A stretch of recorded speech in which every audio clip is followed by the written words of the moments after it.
안녕하세요. 저는 40대 여성입니다.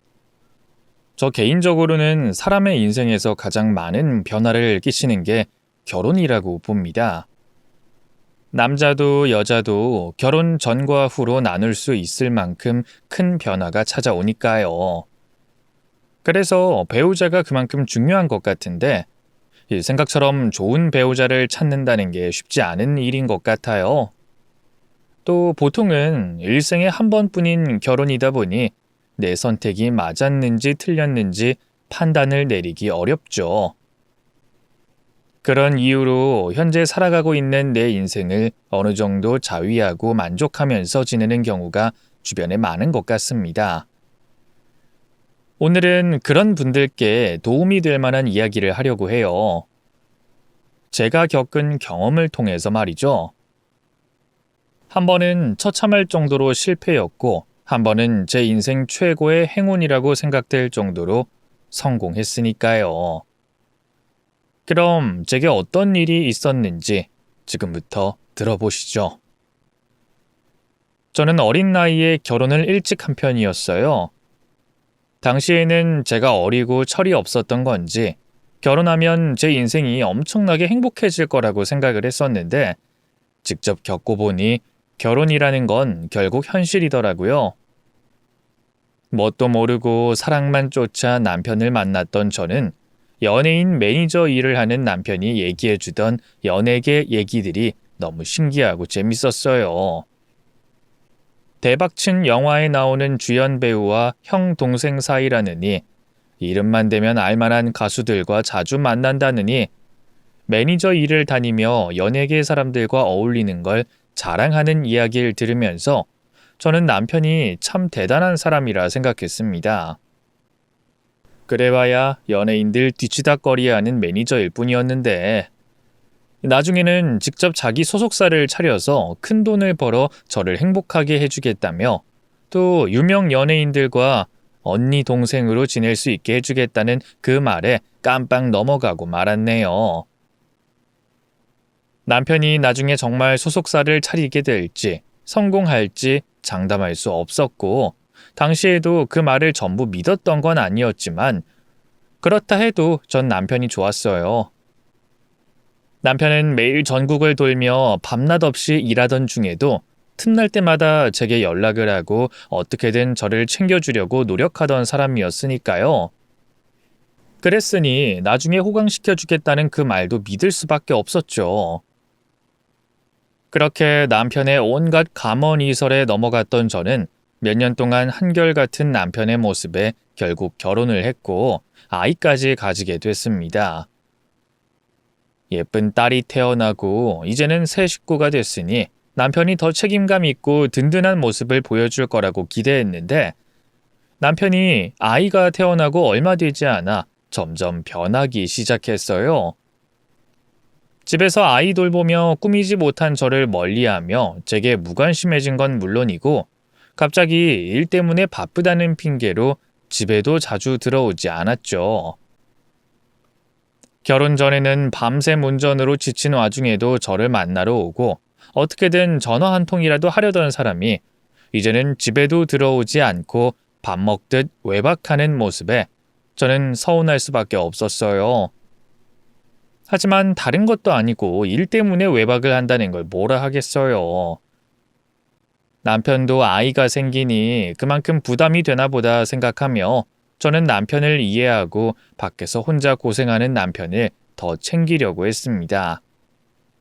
그래서 혼자 독박 육아를 하면서 저는 끼니 걸으며 정신없는 와중에도 남편을 위해 손수 도시락을 싸고 방송 관계자들에게 나눌 선물까지 챙기면서 제 나름대로 남편의 내조를 했어요. 그렇게 남편 뒷바라지를 하며 가족을 위해 살아가던 어느 날, 저는 뭔가 심상치 않은 남편의 낌새를 눈치채게 됐습니다. 남편이 무명에 가까운 여가수의 담당 매니저 일로 전국의 행사를 다니던 중 우연히 제가 남편이 담당하는 여가수와 나누던 문자 내용을 보게 됐거든요. 평소라면 남편의 휴대폰을 들여다볼 생각도 안 했을 텐데 그날은 어쩌다 보게 됐는지 저도 모르게 대화 내용에 눈이 가더라고요.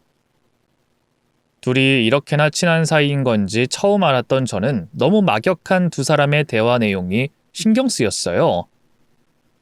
남편 입장에서는 자기가 담당하는 가수고 거의 매일 붙어 다니며 항상 함께 하다 보니 가까운 사이가 되는 게 당연하겠지만 그렇다고 그냥 가수와 매니저 사이의 대화 내용이라고 하기에는 뭔가 싸한 느낌이 있더라고요. 그때까지만 해도 저는 남편을 믿고 싶었지만 알 수 없는 본능이 저를 떠밀었는지 결국 저는 남편의 뒤를 몰래 확인해 볼 수밖에 없었습니다. 그리고 결국 남편이 저를 속이고 그 여가수와 사귀고 있었다는 걸 알게 되고 말았어요. 제가 그 여자의 스케줄까지 확인하며 일일이 알아봤더니 그동안 저한테는 일 때문에, 지방 촬영 때문에 집에 못 들어온다고 했던 날들이 전부 그 여자와 남편이 함께 있었더라고요. 그리고 저는 남편의 핸드폰에서 남편이 외박했던 날마다 남편과 그 여자가 같이 데이트를 즐기고 다닌 사진들까지 보게 됐죠. 얼마나 어이가 없고 황당하든지 남편을 믿었던 만큼 배신감은 더 커졌습니다. 그렇게 제가 남편의 핸드폰을 쥐고 부들부들 떨고 있자 그런 저를 보고 남편이 되려 화를 내더라고요. 당신 뭐 하는 거야? 남의 핸드폰을 왜 들고 있어? 설마 내 폰 훔쳐봤냐? 당신은 지금 이 상황에 나한테 그런 말이 나와? 나 당신이 그 여자랑 무슨 사이인지 다 알아버렸어. 안 그래도 저번부터 뭔가 이상하다 싶더니 핸드폰 열어보니까 이 안에 버젓이 증거들이 다 있네? 나한테 지방에 행사하러 간다고 했던 날마다 그 여자랑 놀러 다니면서 애정 표현하는 사진까지 찍었네. 매니저라는 사람이 어떻게 가수랑 바람을 펴? 그래놓고 지금 나한테 화를 내는 거야? 그래, 나 세연이랑 만나고 있다. 그래서 뭐? 어쩌자고? 지금 나랑 이혼이라도 하겠다고? 이혼하고 싶어서 그러는 거면 그러던가. 근데 당신 나랑 이혼할 수나 있어? 아직 어린애를 아빠 없이 키울 자신 있냐고.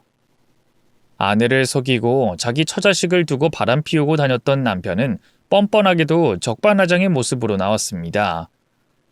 저더러 이혼하려면 하라고 말하는데 그 사람은 제가 아이 때문에라도 이혼 결심을 쉽게 하지 못할 거라는 걸 알고 그러는 거였어요.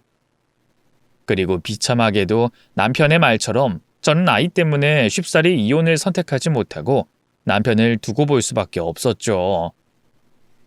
그러자 남편은 그 후에는 제가 알아도 상관없다는 듯 대놓고 보란 듯이 상간녀를 만나고 다녔습니다. 남편에게도 자식은 중요할 거라고 생각해 남편이 아이를 생각해서라도 반성하는 모습을 보이길 바랬는데 남편은 제가 생각한 것보다 더 쓰레기였더라고요.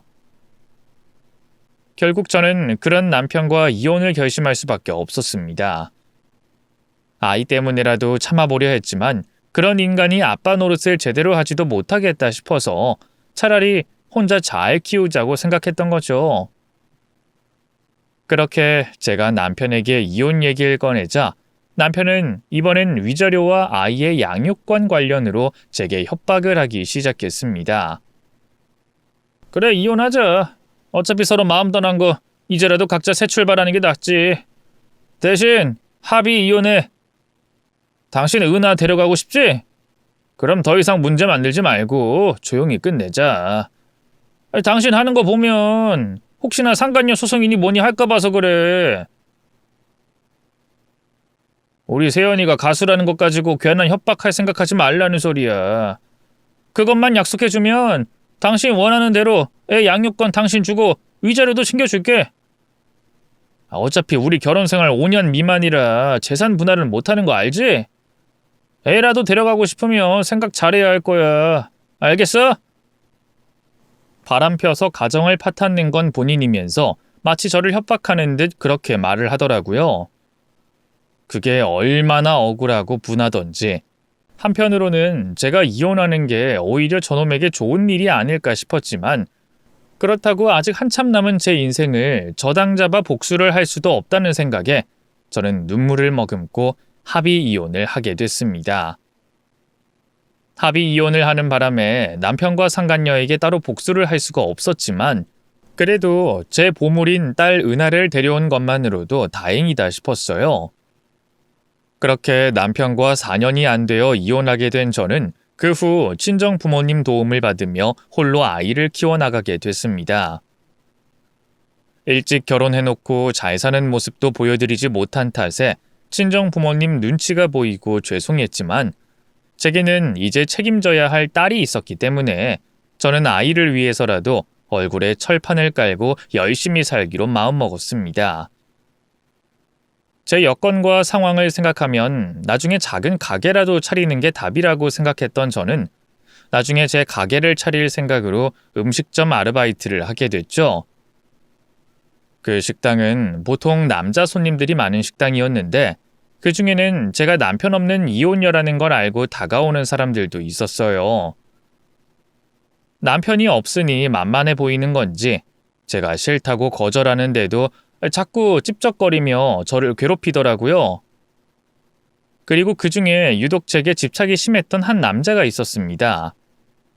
딱 보기에도 질 나빠 보이는 남자였는데 그 사람이 저를 하도 괴롭히는 바람에 경찰도 여러 번 부르고 가게 사장님께서도 말려봤지만 소용이 없었어요.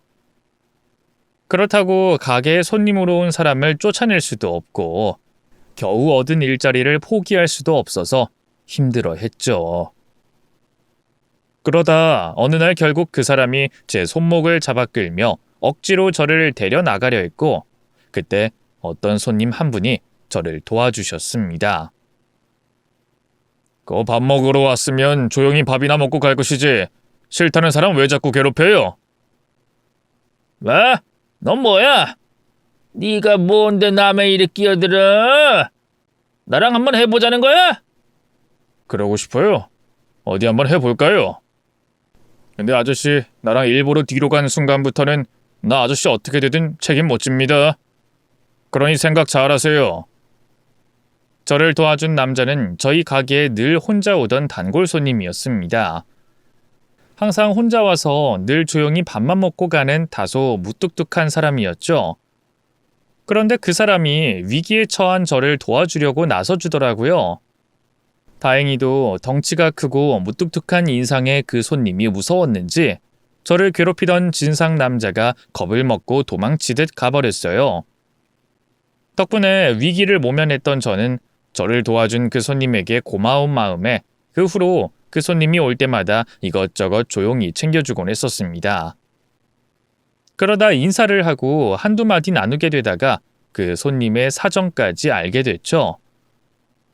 알고 보니 그 남자 역시 저처럼 배우자의 외도로 이혼을 한 사람이더라고요. 같은 고통을 겪은 탓인지 서로 알게 될수록 비슷한 점이 많다 싶었던 저희는 그날부터 서로를 의식하게 될 수밖에 없었습니다. 그러다 제가 아이 일로 도움까지 받게 되면서 저희는 급속도로 가까워지게 됐고 그 후 연인으로까지 발전하게 됐죠. 서로 아픔이 있었던 탓에 더욱 신중할 수밖에 없는 만남이었지만 민혁 씨를 만나면 만날수록 저는 그 사람이 얼마나 좋은 사람인지 확신할 수 있었어요. 물론 전 남편도 연애할 때는 좋은 사람이라 생각했기에 더 신중해야 했지만 그런 제가 의심을 하며 몇 번이나 민혁 씨의 진심을 확인하는데도 민혁 씨는 한 번도 흔들리지 않고 그 자리에 계속 서 있어 주더라고요. 조금은 무뚝뚝하고 표현도 잘 없는 사람이었지만 그 속의 마음만큼은 누구보다 진실된 사람이었어요. 민혁 씨를 믿었던 저는 우리 두 사람의 미래를 생각하며 재혼을 하고 싶은 제 생각을 민혁 씨에게 전했습니다. 민혁 씨, 우리 이쯤 되면 서로 합쳐도 좋지 않을까? 나 민혁 씨가 얼마나 좋은 사람인지 알아. 민혁 씨는 분명 좋은 남편, 좋은 아빠가 되어줄 거야. 물론 나도 윤지 씨랑 평생 함께하고 싶다고 생각하지만 내가 정말 좋은 남편이 될 수 있을지는 모르겠어.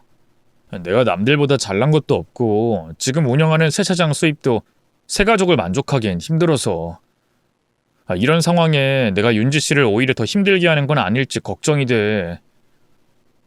혼자 힘들게 세차장을 운영하던 민혁 씨는 넉넉하지 못한 경제적 사정에 되려 저를 힘들게 만들까봐 걱정이 됐는지 저와의 결혼을 머뭇거렸습니다. 하지만 돈보다 진실한 사랑을 원했던 저는 그런 건 전혀 상관없다며 민혁 씨를 설득했어요.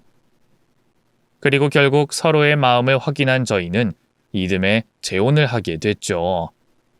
그렇게 제 두 번째 결혼 생활이 시작되었고 제 딸 은하에게도 새아빠가 생겼습니다.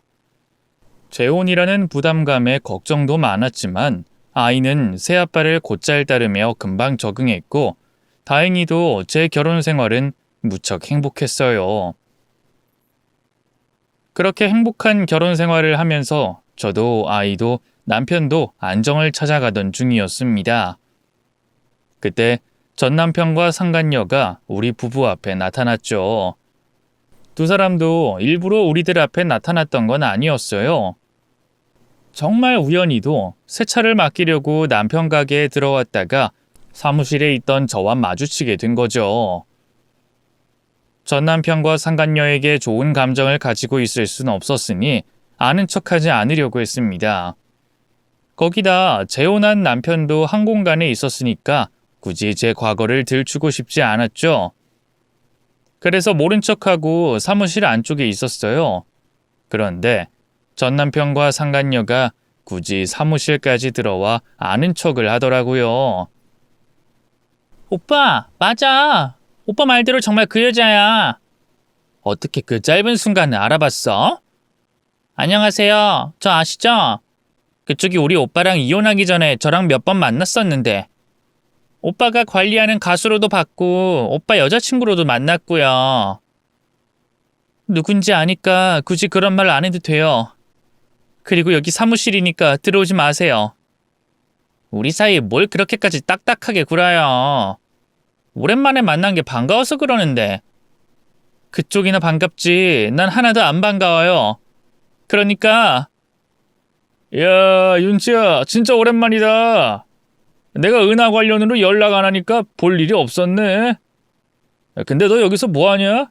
세차 일 배우려고? 아니, 무슨 여자가 세차 일을 배운다고 해. 너 재혼했다고 들었는데 이런 곳에서 일하겠다고 말하면 네 남편이 안 말려? 아니면 못 말리는 건가? 능력이 없어서? 쓸데없는 소리 하지 말고 세차 받을 거면 세차만 받고 나가고 아니면 당장 나가. 야, 말을 뭐 그렇게 섭섭하게 하냐. 입 닥치고 얼른 나가라고. 아니다. 됐다. 너희 차 안 받을 거니까 얼른 가. 얼른! 저를 가지고 노는 듯한 두 사람의 행동에 생각이 바뀌었어요. 모른 척하긴 글렀으니 두 사람을 내보내야 한다고 생각했죠. 그래서 밖으로 쫓아내보내려고 했는데 아무것도 모르던 남편이 사무실로 들어오면서 계획이 틀어지고 말았습니다. 여보, 점심 당신 먼저 먹어야 할 것 같은데 나 차 한 대. 여기 왜... 뭐야, 그러니까 여기 세차장 사장님이 윤진이 재혼한 남편이었던 거야? 아, 그럼 일 배우는 게 아니라 같이 세차장 하는 거구나? 아, 참. 사람을 앞에 두고 실수를 했네. 인사가 늦었습니다. 안녕하세요. 저 윤지 전 남편 되는 사람입니다. 이야, 이거 참 대단한 인연이네요. 우연히 세차하려고 들어온 곳이 전 부인의 남편분이 하는 곳일 줄이야. 우연 같은 소리 하지 말고 그냥 가. 가라고! 여보, 우리 오늘은 이쯤에서 문 닫아요. 야, 이윤지, 너 왜 그래? 왜 사사로운 개인 감정을 네 남편분 가게까지 끌고 오고 난리야. 그리고 가게 대충 둘러보니까 사정도 어려운 것 같던데 돈 한 푼이라도 더 벌어야 하지 않겠어?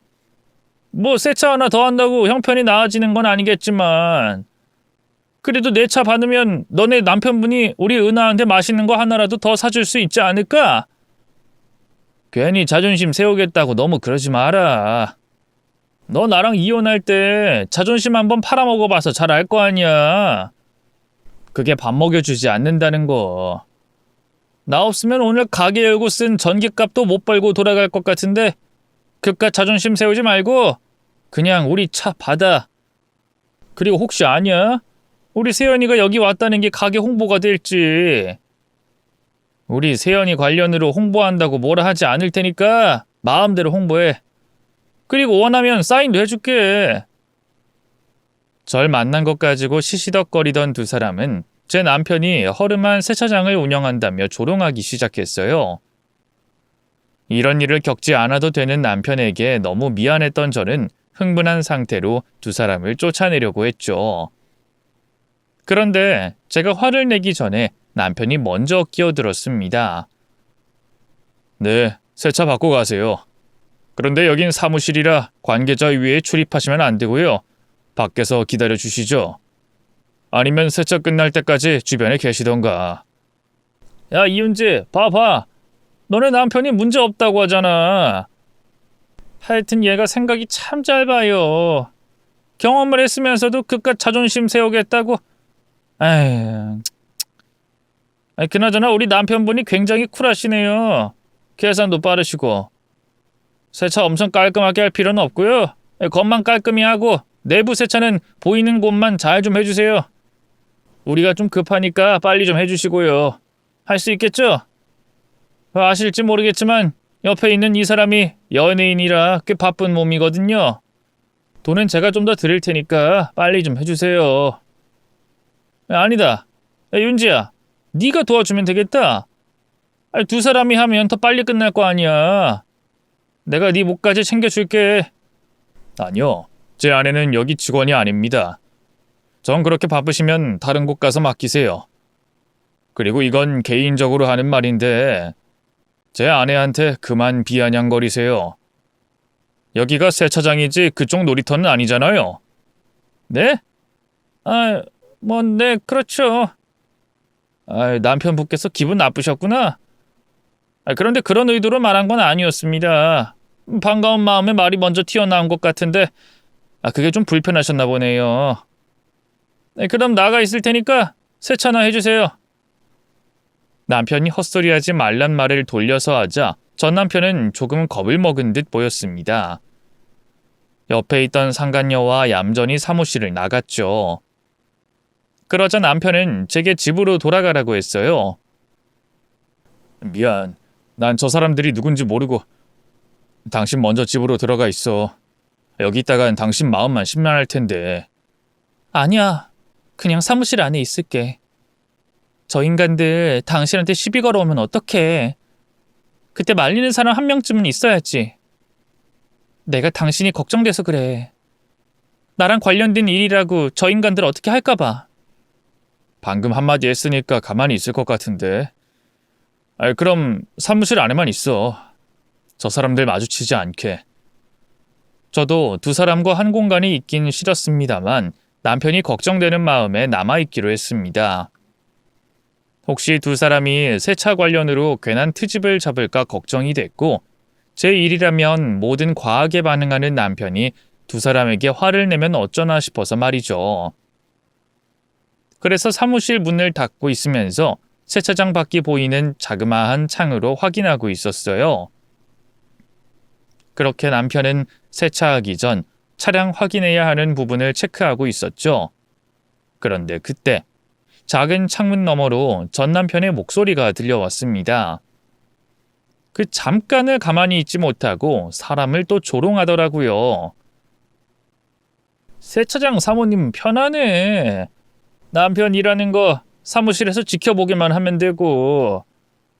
야, 좋다. 아까 내 남편이 말할 때는 찍소리도 못하더니 글쎄 또 기가 살았나 봐? 내 남편 앞에서 아무 말도 못할 거면 조용히 입 다물고 있어.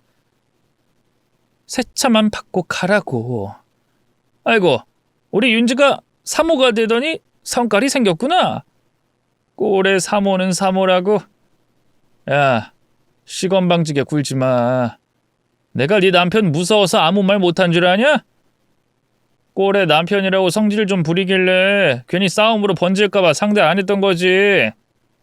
내가 싸워봐. 우리 세연이 이상한 소문 돌 거 아니야. 웃기고 있네. 뭐하는 사람인지도 모르는 무명 가수한테 누가 관심을 가진다고. 뭐? 이게 미쳤나? 야, 너 내가 사모님이라고 해주니까 진짜 뭐가 된 줄 아는 거냐? 넌 이 거지 같은 것도 세차장이라고 말하냐? 그걸 가지고 네 남편 보고 사장이라고 해? 그래서 넌 사모님이고? 야, 내가 네 남편 세차할 때 문제 삼아서 한번 괴롭혀봐? 이게 가만히 있으면 될걸 사람 성질을 건드려. 야, 너 네 남편 우리한테 괴롭히는 걸 보기 싫으면 내 차 청소해. 네 남편 고생하는 거 보고 있지만 말고. 너도 얼른 가서 내 남편이랑 사이좋게 내 차나 닦아. 아니면 내가 이것저것 따지고 든다. 막 차량 손상됐다고 억지 쓰고. 그래도 괜찮겠어? 전 남편이 하는 헛소리에 제가 일어섰습니다. 가만히 앉아서 그놈의 헛소리를 듣는 것도 못 참겠고 제 남편에게 시비를 거는 모습도 못 보겠더라고요. 그래서 빨리 세차나 해주고 보내자는 심정으로 일어섰죠. 그런데 그때 전 남편 차량에서 무엇인가 찾은 남편이 저와 전 남편 쪽을 쳐다봤어요. 그러더니 전 남편 보고 손가락을 까딱까딱 하더라고요. 이리 오라는 듯이 말이죠. 저기 돌았나. 여기 세차장은 손님한테 손가락질을 해? 아, 왜요? 뭔데요? 뭐길래 손님한테 손가락질로 합니까? 이거 그쪽 명함 맞아요? 네, 그런데요. 겨우 이것 때문에 그 손가락으로 부른 거예요? 그 손가락질을 어떨 때 쓰는지 압니까? 아랫사람한테 쓴다는 거 알아요? 방금 잠깐 아는 척했다고 나랑 친구라도 먹은 줄 알아요? 아니면 내가 당신한테 진짜 겁먹었다고 생각하는 겁니까? 그럼 저 옆에 여자도 여기 소속이겠네요. 아니 이 사람이 사람 하는 말 안 들려? 잘못했으면 사과부터 해야 할 거 아니야. 근데 뭔 헛소리를 짓거려. 아 그래 나도 저 여자도 여기 소속사다. 그래서 뭐 어쩌라고 뭐 어쩌려고. 아니 여기 소속사 사장이 내 후배라 신기해서요. 근데 좀 실망이네. 회사가 커졌다고 뭐 이런 것들을 데리고 있어. 이러면 오래 가려고 하다가도 엎어지는데. 뭐? 야 방금 그 말 우리 보고 한 말이야? 이게 지가 사장님 선배면 선배지 뭔 헛소리를 짓거려. 그래서 어쩌라고. 너는 내 차나 잘 닦으면 될 거 아니야. 근데 왜 헛소리를 짓거려서 사람 열받게 만들어. 남편이 차량에서 발견한 건 전 남편의 명함 같았어요. 그리고 그 명함에 적혀있는 회사가 아는 후배의 회사였습니다. 그 이야기를 들으니 어렴풋이 생각나는 사람이 한 명 있었어요. 남편과 자주 어울리던 후배 한 명이 있었거든요. 그런데 이런 상황에 그게 뭐 그렇게 중요한 건가 싶었어요. 사실 이런 상황에 남편이 후배에게 연락하는 것도 그 후배를 난처하게 만드는 일인 거잖아요.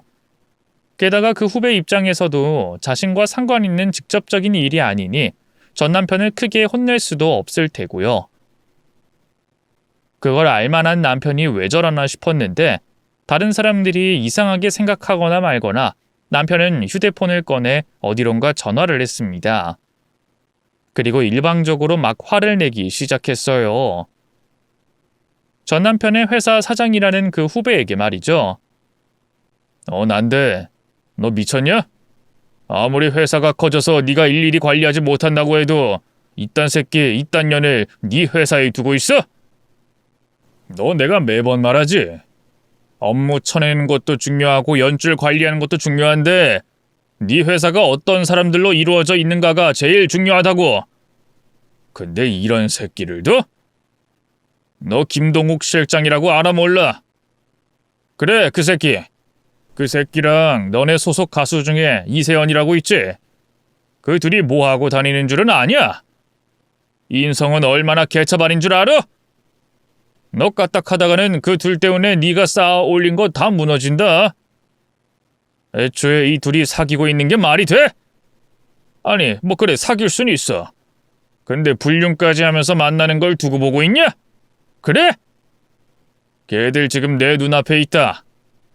너 자리 좀 잡았다고 취했지? 정신 났지? 뭐? 뭘 잘못했는진 네가 두 사람 입에서 직접 듣고 우선 내가 하라는 대로 처리해. 이 실장놈 있지? 이 새끼는 관계자들 연락망에 싹 다 돌려서 업계 발 못 들이게 하고 애초에 소속사 속이고 가수랑 그 짓거리 한 것부터 퇴출감 아니야? 그러니까 이 새끼 아무리 작은 소속사라도 절대 발 못 들이도록 해. 매니저일 뿐만 아니라 방송 관련된 일은 모조리 기웃거리지 못하게 하라고. 그리고 가수라는 얘 계약 기간 얼마나 남았어? 투자는 얼마나 들어갔는데? 그래? 그럼 지금 있는 스케줄 지각시키든 못 가게 하든 막아서 죄다 펑크 내버려. 업계 내에 소문 안 좋게 퍼지게 만들라고. 그리고 관계자들한테도 방금 내가 한 말 돌리든 자체 프로필을 만들어서 돌리든 안 부르고 안 쓰도록 만들고 그 다음에 계약 기간 끝날 때까지 썩혀. 헛짓거리하면 투자금 반환 소송 걸어버리고 단순히 짓밟는 게 아니라 아예 뿌리채 뽑아버리라고. 알겠어? 그때까지만 해도 전 남편과 상간녀 두 사람은 코웃음을 치면서 제 남편을 보며 미쳤다고 말했습니다. 오빠, 저거 왜 저래? 우리 겁주려고 저러는 거야? 그러려고 우리 사장님이랑 통화하는 척하는 거야? 그러게. 에이, 어이가 없네. 내가 방송 일 하면서 별별 미친놈을 다 만난다고 생각했는데 저런 미친놈은 또 처음이네. 야, 윤지야. 너네 남편 여러 의미로 진짜 대단하다. 야, 널 진짜 많이 좋아하나 봐. 저렇게 별 쇼를 다 하는 걸 보면. 나중에 내 매니저먼트 차리면 네 남편 데리고 와. 개그맨으로 내가 데뷔시켜줄 테니까. 야, 이윤지 아주 멋진 남편 만났어. 두 사람이 저에게 제 남편을 비웃으며 조롱하던 사이 남편이 통화를 마쳤습니다. 그러자 전 남편이 조롱의 대상을 돌려 제 남편을 비웃으려고 그러는지 입을 열었죠. 그런데 그때 입을 떼기가 무섭게 전화가 걸려왔습니다. 전 남편에게 말이죠. 어이, 그래서 뭘 어쩌자는 건데? 뭐 나보고 겁이라도 먹으라고? 그런 거야? 그럼 직접 말을 하면 될 걸. 뭔 쇼? 뭐야? 에? 사장님이네? 갑자기 뭐지? 사장님? 근데 왜 안 받아? 설마 오빠 방금 한 통화 때문에 사장님께서 전화했다고 생각하는 거야? 에이, 우연이겠지. 그냥 받아. 그렇겠지? 잠깐만. 예, 사장님.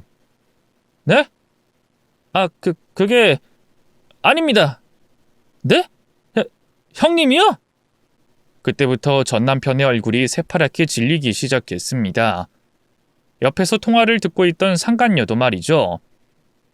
정확히 무슨 얘기를 듣고 있는진 거리가 있어서 알 수 없었지만 그 먼 거리에서도 어렴풋이 들려오는 고함 소리를 듣고 두 사람이 혼나고 있음을 알 수 있었죠.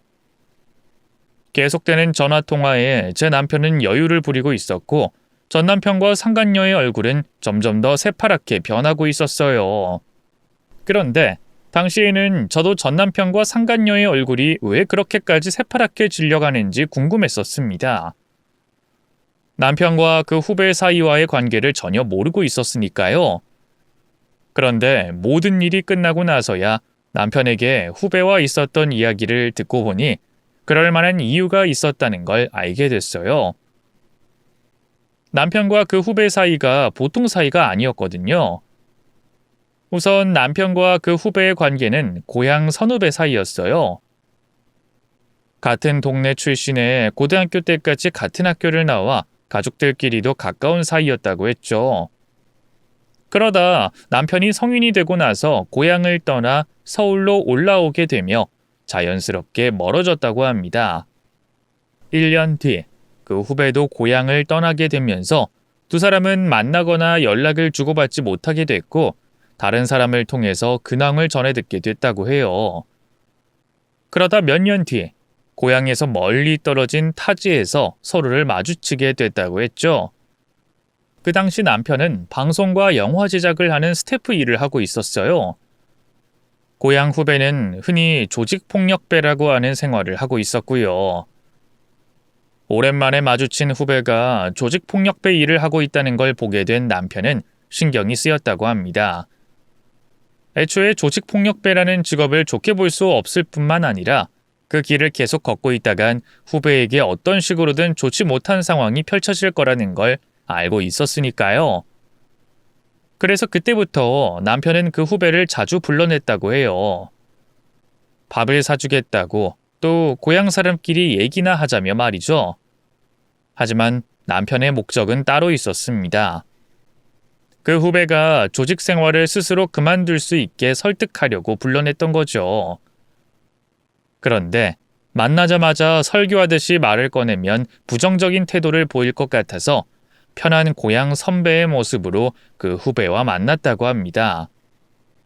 그러면서 조금씩 천천히 설득을 시작했다고 했어요. 처음에는 후배가 관심을 가질 만한 방송국 이야기를 시작으로 조직폭력배 생활을 하면서 느낄 수 없는 성취감이나 행복 등을 이야기하면서 말이죠. 그렇게 1년이 넘는 긴 시간 동안 공을 들여 후배의 마음을 산 남편은 어느 정도 확신이 들었을 때 후배에게 본론을 꺼냈다고 합니다. 이렇게 살아선 안 된다고, 그 길을 계속 걷다가는 결국 망가진 모습에 스스로를 확인하게 될 거라고 말이죠. 며칠 동안 이어졌던 남편의 설득에도 불구하고 후배는 조직 생활을 그만두겠다고 말하지 않았다고 합니다. 하지만 고민하는 모습을 보였다고 해요. 그런데 고민을 하면서도 끝까지 조직에서 나오겠다고 확답을 하지 않으니 답답했던 남편이 후배 입에서 그만두겠다는 말이 나올 때까지 붙잡아뒀다고 합니다. 그러자 후배는 솔직한 심정을 남편에게 토로했다고 하네요. 남편의 말처럼 자신이 생각해도 좋지 않은 결말이 예상되는 조직 생활을 그만두고 싶지만 내가 그만두고 싶다고 그만둘 수 있는 조직 생활이 아니라고 말이죠. 어떤 보복과 조건이 있을진 몰라 겁이 난다고 남편에게 말했다 합니다. 어떤 식으로든 자신에게 피해가 돌아올 거라고 말이죠. 그런데 그때 후배에게 솔직한 심정을 듣게 된 남편은 1초도 망설이지 않고 자신만 믿으라는 말을 했다고 해요. 조직폭력배 생활을 청산하고 나서는 더 이상 불법적이거나 나쁜 일에 몸을 담그지 않겠다는 약속을 후배에게 받아내면서 말이죠. 그리고 그 길로 후배가 몸담고 있던 조직폭력배 사무실로 갔다고 합니다. 아끼는 동생을 양지로 데리고 나오고 싶다며 후배가 당해야 할 일을 자신이 대신 당할 테니 후배에게 피해가 가는 일이 없도록 해달라고 말이죠. 남편의 제안을 들은 조직폭력배 관계자는 그 제안을 어이없어 하면서도 받아들였다고 해요. 하지만 남편을 순순히 보내주지 않았다고 했죠. 남편은 그곳에서 고문에 가까운 폭력을 일방적으로 당했다고 합니다. 폭력이 끝났을 때는 혼자서 걷기 어려운 상태라 조직폭력배 측에서 그 후배에게 남편을 데리고 가라며 연락했다고 하네요. 후배는 그때 알게 됐다고 합니다. 남편이 자신을 대신해 어떤 일을 겪었는지 말이죠. 이후 남편을 집으로 데리고 온 후배는 목 놓아 울었다고 합니다. 자신의 잘못된 선택으로 이러한 일을 초래하게 된 걸 후회하면서 말이죠. 또 자신을 위해 쉽지 않은 선택과 희생을 한 남편에게 미안함과 고마움을 느껴 그야말로 오열했다고 했어요. 그리고 남편과 약속한 것들을 하늘이 두 쪽 나도 지키겠다고, 남편이 지옥을 간다고 하더라도 그 길을 믿고 따르겠다며 다짐했다고 하네요. 그날 이후 그 후배는 존경하는 남편을 따라 방송 일을 시작했다고 합니다. 남편이 하는 말이라면 뭐든 다 믿고 따르면서 말이죠. 그러다 남편이 스태프 일을 그만두고 매니지먼트 일을 시작했다고 해요. 그 후배는 바늘 가는데 실 따라가듯이 남편 밑으로 들어가 일을 시작했고요. 두 사람은 회사를 성장시키기 위해 밤낮 없이 일을 했다고 합니다. 두 사람의 노력으로 회사는 매년 조금씩 자리를 잡아가고 있었고요. 그러던 중 남편이 전 부인의 외도를 알게 됐다고 해요. 그 사실을 알게 된 남편은 큰 충격을 받았고요. 가족을 위해 죽을 힘을 다해 일한 대가가 배우자의 외도라는 결과에 허무함을 느꼈다고 했죠. 하지만 남편은 전 부인의 외도마저도 자신이 이 일에 너무 매달려 가정을 소홀했던 이유로 생긴 일이라며 스스로에게 문제가 있다고 생각했죠. 그래서 회사 일을 줄여가며 전 부인의 마음을 돌려보려고 노력했다고 해요. 그럼에도 전 부인은 계속해서 상간남과 만남을 가졌고 끝내 남편에게 이혼을 통보했다고 하네요. 그 충격에 남편은 전 부인의 이혼 요구를 순순히 따라줬고 자신이 세운 회사도 그만뒀다고 합니다. 회사를 후배에게 넘기고 말이죠. 그리곤 세차장을 운영하면서 자신의 복잡한 마음 역시 세차를 하듯이 정리하고 있었던 거였어요. 그러다 저를 만나게 됐고 정말 우연히도 제 전 남편이 남편의 그 후배 밑에서 일을 하고 있었던 거죠. 물론 남편이 하던 회사를 그 후배가 그대로 운영하고 있던 건 아니었습니다. 그 후배 역시 몇 번의 도전 끝에 혼자 힘으로 세운 회사였죠. 하지만 자신의 노력으로 성공했음에도 그 후배는 그 모든 것이 남편 덕분에 이룰 수 있었던 삶과 성공이라고 생각하고 있었어요. 그때까지도 남편에게 무한한 존경심을 가지고 있었던 거죠. 그래서 무슨 영문인지 모르는 남편의 일방적인 요구에도 아무런 물음 없이 그렇게 하겠다는 대답을 했던 거였습니다. 그리곤 그 이유를 제 전남편에게 호통을 치면서 물었던 거죠. 제 전남편이 잘못했다고 확신하면서 말입니다. 하지만 그 당시에는 남편의 아내인 저도 그 후배의 직원인 전남편과 상간녀도 두 사람의 관계를 모르고 있었어요. 남편을 제외한 모두가 영문을 모르겠다는 표정이었죠. 그래도 저야 당황하는 정도였지만 전남편과 상간녀는 공포에 떨 수밖에 없었습니다. 터무니없는 헛소리라고 생각했던 제 남편의 협박이 전화 한 통화로 인해 현실이 돼가고 있었으니까요. 제 남편 후배의 전화를 받으며 벌벌 떨고 있던 두 사람은 통화가 끊기자마자 남편 앞으로 뛰어와 무릎을 꿇었습니다. 그리곤 한 번만 봐달라며 손을 싹싹 빌기 시작했죠. 사장님, 저희가 잘못했습니다. 용서해 주십시오. 저희가 사장님께서 어떤 분인지 몰라보고 실수를 저지른 것 같습니다. 이렇게 빌 테니까 제발 용서해 주십시오. 무슨 말을 어떻게 들었는지 모르겠지만 저 어떤 분이라고 불릴 만큼 대단한 사람 아닙니다. 그냥 세차장 운영하는 사람일 뿐이죠. 그쪽이 표현하던 대로 말하면 남의 차 닦아주는 그런 사람이겠고요. 그러니까 이러지 마시고 나오세요. 조금 전까지 급하다고 하셨잖아요. 그럼 빨리 세차 받고 볼일 보러 가셔야죠. 근데 거기에 그러고 있으면 제가 세차를 못 하잖아요. 사장님. 사장님께서 세차를 하신다니요. 제가 어떻게 감히 사장님께서 세차를 하시게 놔둡니까? 세차는 제가 후딱 하고 가겠습니다. 그리고 자릿세도 지불하고요. 조금 전에 저희가 신뢰한 말과 행동들 너그러이 용서해 주십시오. 정말 죽을 죄를 졌습니다. 방해 말고요. 얼른 나오세요. 저희도 이 차만 붙잡고 있을 수가 없어요. 먹고 살려면 다른 차도 받아야 하지 않습니까? 계속 이렇게 버티고 있으면 저도 어쩔 수 없습니다.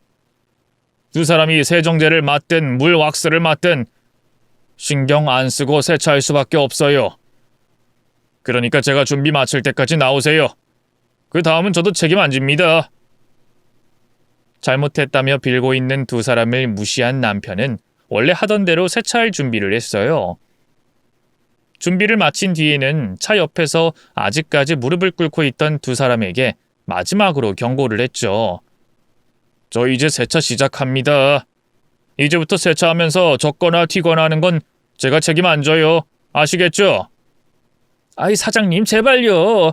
제발 저희 좀 용서해 주세요. 이렇게 싹싹 빌겠습니다. 그리고 앞으로 절대 사장님과 윤지 눈에 안 띄겠습니다. 만약 저희가 사장님과 윤지 눈에 띈다면 어떤 상황에서든 어디든 저희를 때리셔도 됩니다. 지금도 마찬가지입니다. 사장님께서 분이 풀리신다면 때리세요. 그렇게 하셔서 풀리신다면 때려주세요. 저희 두 사람 사장님 화 풀리시기 전까지는 못 일어섭니다. 거참 말이 안 통하는 사람들이네. 용서인지 뭔지 내가 두 사람한테 받을 게 없다니까요. 그럼 그쪽은 그쪽 일들 보시고 난 내일 합니다. 이제 세차 시작해요. 자리를 일어서지 않는 두 사람의 모습에도 아랑곳하지 않고 남편이 세차를 시작하자 두 사람은 도망치기 시작했습니다. 그러거나 말거나 남편은 세차를 했어요. 그러자 두 사람은 사과의 대상을 남편에게서 저로 돌렸습니다. 남편이 자신들을 거들떠보지도 않으니 저를 통해 사과를 전달하고 남편의 화를 풀어보고자 한 거죠. 저기 윤지야, 조금 전 일은 내가 잘못했다. 근데 내가 정말 윤지 너한테 나쁜 감정이 있어서 그런 건 아니야. 내가 너한테 무슨 감정이 있겠냐. 감정이 있어도 네가 나한테 있어야지. 나도 사람인데 우리 관계 나 때문에 잘못됐다는 건 나도 인정해. 그건 알긴 아는데 널 예상치도 못한 자리에서 만나니까 당황스러워서 아무렇지 않게 행동한다는 게 그런 실수를 했네. 미안하다. 내가 너한테 이렇게 사과할게. 그러니까 네가 남편한테 잘 좀 말해주면 안 될까? 지금 우리 사장님 난리 나셨거든? 우리 사장님 회사가 대단한 건 아니지만 이쪽 업계에서 잔뼈도 굵고 평가도 워낙 좋은 분이라 나 같은 놈 발도 못 들이게 하는 건 일도 아니야. 근데 윤지 너도 알다시피 내가 이쪽 일 말고 뭘 할 줄 아냐. 또 이 나이 먹어서 언제 일을 새로 배우겠어. 그리고 너랑 이혼하고 나서 나 돈이 별로 없어. 너랑 이혼하면서 가지고 있던 재산이 반으로 줄기도 했고 아직 세연이가 뜨질 못해서 내가 번 돈으로 거의 다 지출하거든. 그래서 나 이쪽 일 계속해야 해. 그러려면 너희 남편분께서 우리 사장님께 잘 좀 말씀해 주셔야 하는데 부탁한다 윤지야. 당황했다고? 너희들이? 그놈의 거짓말 좀 작작해라. 당황했으면 차를 돌렸겠지. 아니면 비꼬는 말을 하더라도 한 번 하고 말았겠지. 근데 너희 두 사람 어떻게 했니? 사람 가지고 놀리지 않았어? 나뿐만 아니라 우리 남편 세차 일한다고 무시 안 했냐고? 그래놓고 무슨 당황을 하고 실수를 해. 누가 봐도 사람 무시하겠다고 작정한 모습이었는데. 그리고 내가 이 상황에 대해서 지금 너희보다 더 몰라. 너희 사장님이 내 남편 후배라는 것과 너희가 내 남편 후배인 사장님에게 된통 깨졌다는 것밖에 모른다고. 그러니까 나한테 뭘 바라지 마. 저 사람이 지금 무슨 생각하고 있는지 나도 잘 모르겠으니까. 저기 윤지씨, 아니 사모님.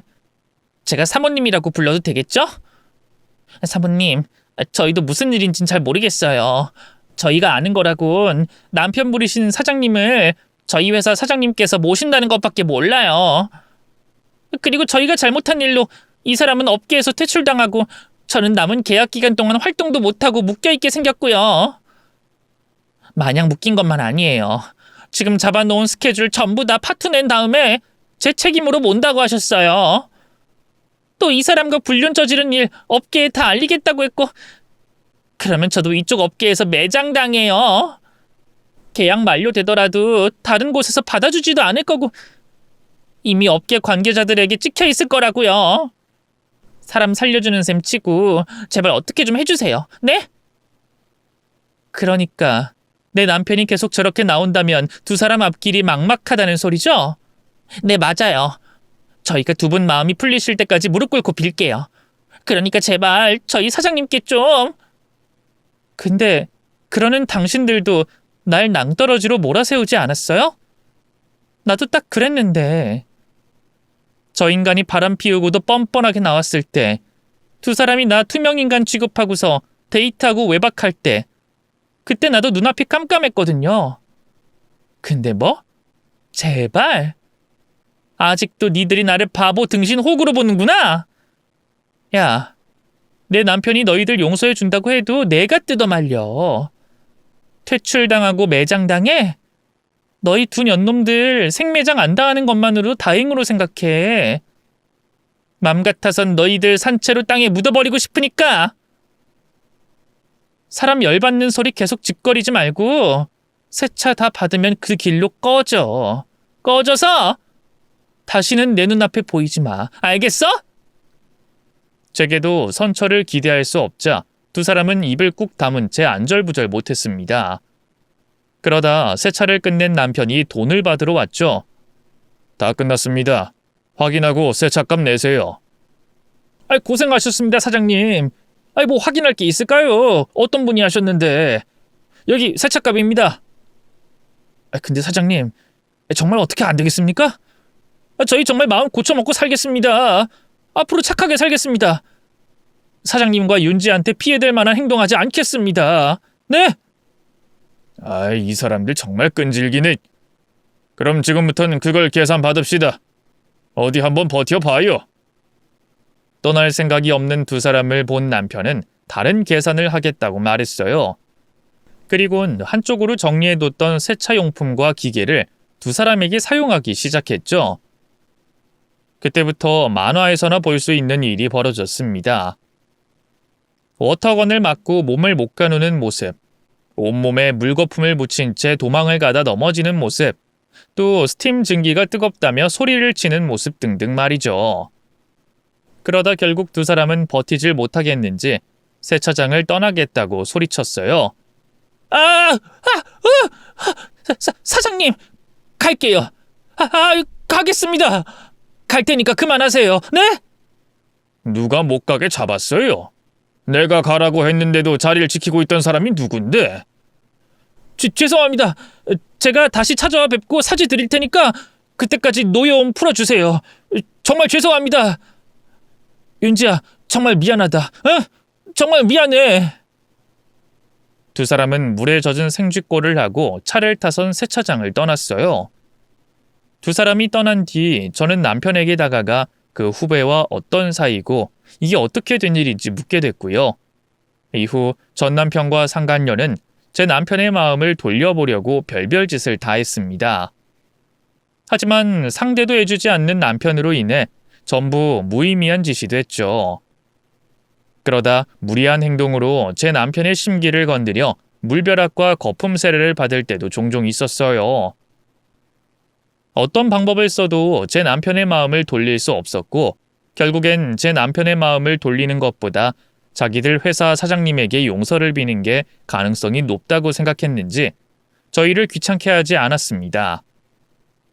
그리고 몇 년 뒤 두 사람은 제 남편이 말했던 것과 같은 상황이 됐다고 들었어요. 어쩌면 그 당시 제 남편이 말했던 것보다 더 나쁜 상황일 수도 있겠네요. 우선 제 전 남편은 매니저 일을 못하게 됐고요. 상간녀는 업계에 불륜 소문도 돌고 남편 후배 측에서 활동을 못하게 하니 몇 년 동안 무의미한 시간을 보내다 결국 가수의 길을 강제로 접게 됐습니다. 그런데 여기서 더 기쁜 소식은 불륜까지 저지르며 연애하던 두 사람이 결국은 헤어졌다는 거예요. 서로 앞길이 막히게 되자 이러한 상황에 놓이게 된 게 서로의 탓이라며 다툼을 시작했고 결국 주먹질까지 오갔다고 하네요. 두 사람의 끝은 서로를 향한 고소 엔딩이었던 거죠. 그 소식을 듣고 안 그래도 가짱게 느껴지던 두 사람이 더 가짱게 느껴졌습니다. 깃털보다 가벼운 사랑을 하면서 무슨 자신감에 불륜을 저지른 건가 싶어서 말이죠. 그런데 저로서는 두 사람이 불륜을 저지른 게 다행이라 생각돼요. 그러지 않았으면 한심한 전 남편 옆에서 가정부처럼 지내고 있었을 테니까 말이죠. 또 이 세상 그 누구보다 절 아껴주는 남편을 만나지 못했을 겁니다. 우리 은하도 이 세상에서 제일 사랑하는 아빠를 못 만났을 거고요. 그래서 저는 이 사연을 복수극이라고 생각하지 않고요. 진정한 제 행복을 찾게 된 사연이라고 생각합니다. 그러니 여러분께서도 안 좋은 상황에 놓이더라도 너무 좌절하지 마세요. 포기는 더더욱 안 되고요. 옳게 살아오셨다면, 좋은 분이라면 분명히 더 행복해질 앞날이 기다리고 있을 테니까 말이죠. 끝까지 제 이야기를 읽어주셔서 감사드리고요. 저는 여기서 인사를 드리도록 하겠습니다. 감사합니다.